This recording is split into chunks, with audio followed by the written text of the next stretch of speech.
Welcome to our channel. Today we how to optimize online courses with Coursera for Business. Easy tutorial step by step clearly. Open your web browser and navigate to the Coursera for Business website. Log into your existing account or create a new one if you don't have an account yet. Once logged in, choose the dashboard from the menu. Click on Catalog to explore available courses. Use the search bar to filter courses based on your company's needs. Select a course that aligns with your goals. Review the course description, objectives, and learner requirements.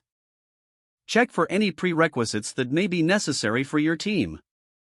Once you've found the right course, click on Enroll. Choose whether to enroll a single employee or a group. If enrolling multiple employees, use the bulk enrollment feature for efficiency. Next, set a deadline for course completion to keep your team on track. To enhance engagement, create a communication plan around the course. Send out reminders and encourage discussions among participants. Monitor progress through the dashboard to identify engagement levels. Utilize the analytics tools provided by Coursera to assess course effectiveness. Gather feedback from your team after course completion.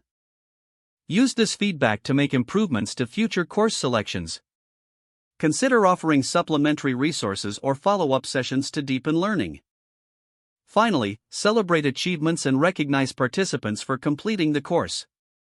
If the page does not load, refresh the browser or try again in a private or incognito window.